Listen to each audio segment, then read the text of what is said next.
Imagine a nation founded on principles of liberty, yet grappling for centuries with a fundamental question: who truly belongs? Who, by the very act of being born within its borders, becomes a citizen?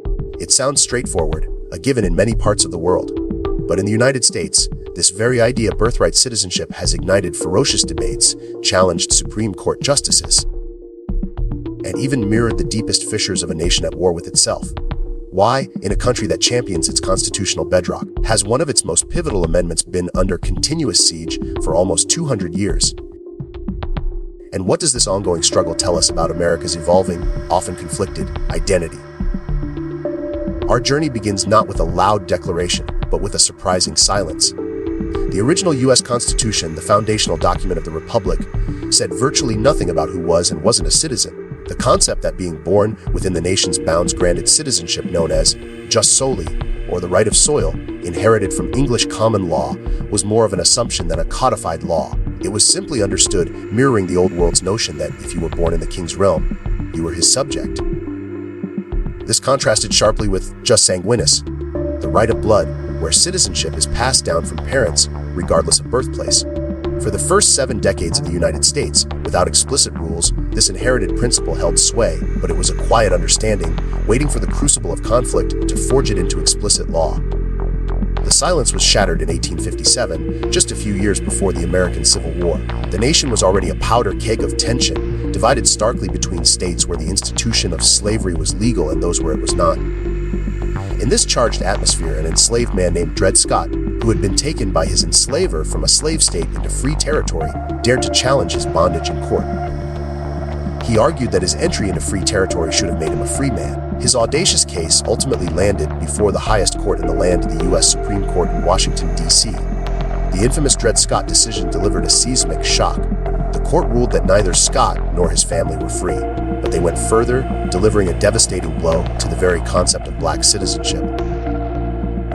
The majority declared that, as a fundamental rule, a person of the African race cannot be a U.S. citizen by birth or otherwise.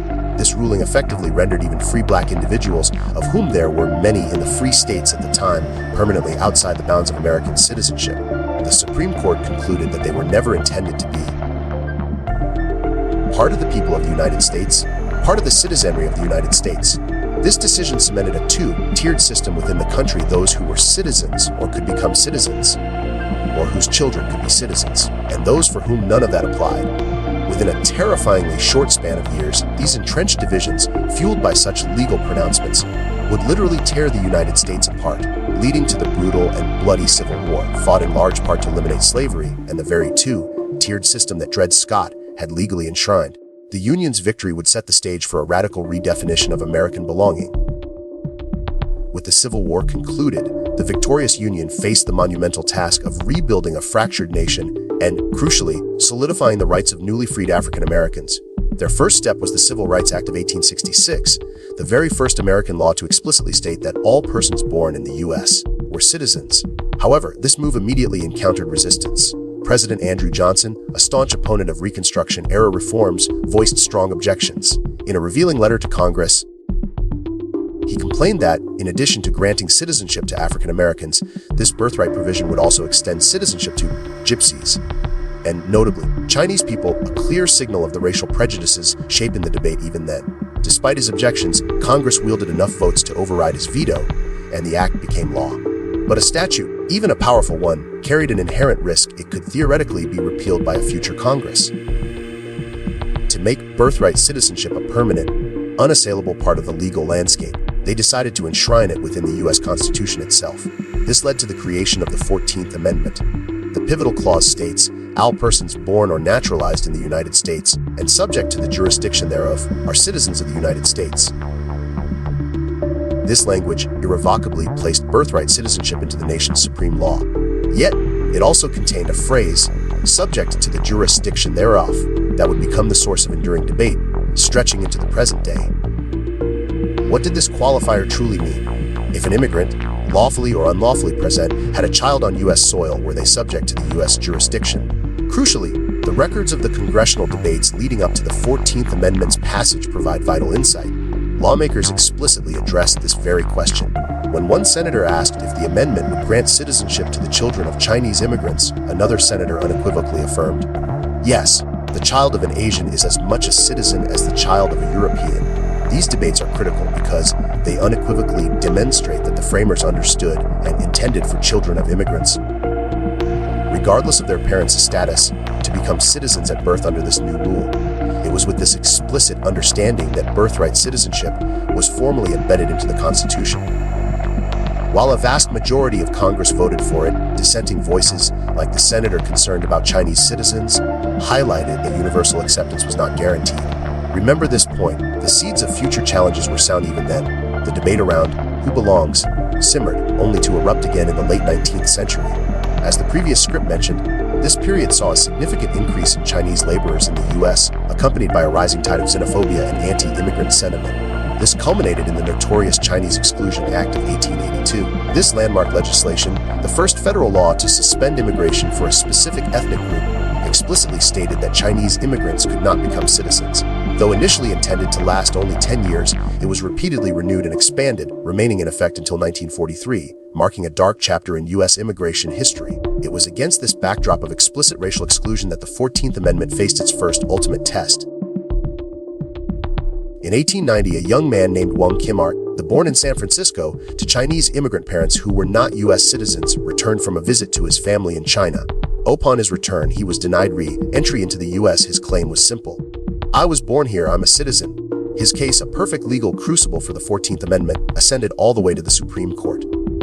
The central question before the court was profound. When Wong was born on American soil to parents who were non-citizens but residing within U.S. borders, was he subject to the jurisdiction of the United States and therefore a citizen of his birthplace, or was his citizenship determined by the nationality of his parents?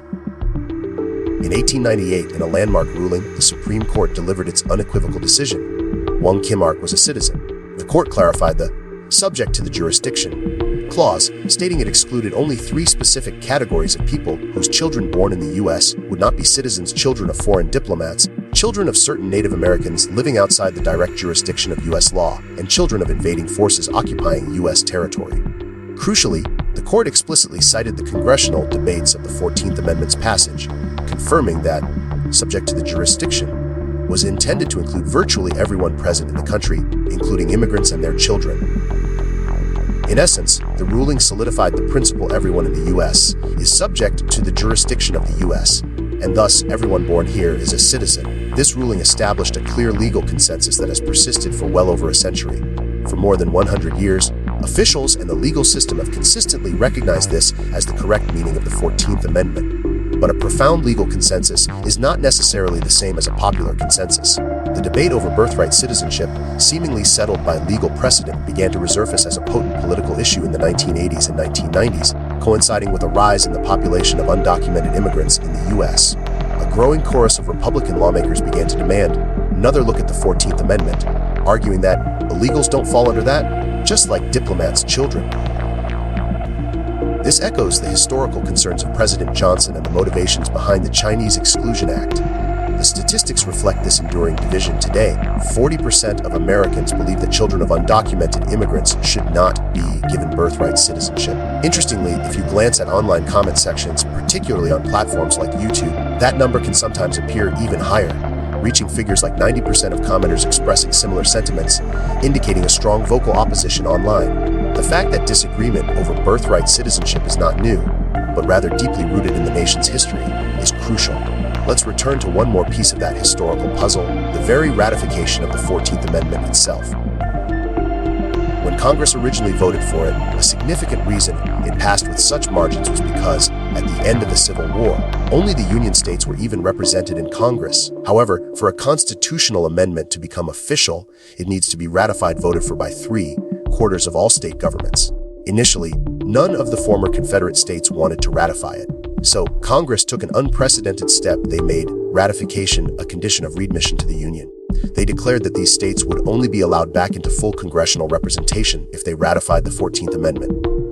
It was a stark declaration: you have lost a war, and these are the terms of peace. This unique ratification process suggests a powerful interpretation. The 14th Amendment isn't just another law from a bygone era.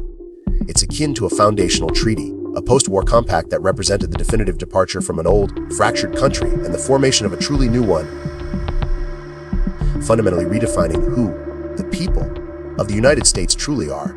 Today, just as in those tumultuous years after the Civil War, the figure in the highest office, the president, is someone who publicly disagrees with the universal application of birthright citizenship, even though, to be clear, a clear majority of Americans believe it should apply to everyone. And once again, it seems the ultimate decision will rest with the U.S. Supreme Court, the same institution that, for over a century, has repeatedly and consistently recognized that birthright citizenship, as established by the 14th Amendment and affirmed by Wong Kim Ark, is the law of the land. The future of this foundational principle remains to be seen. What unfolds in the coming months and years will not just define a legal precedent, but perhaps the very identity of a nation grappling with its past, present, and who truly belongs in its future. At Oddworld Files, we delve into the complex, often unseen threads that weave through history and shape our present. From the constitutional battles that define citizenship to the intricate political landscapes that divide nations, we aim to uncover the layers of understanding that help you make sense of a truly fascinating and often challenging world.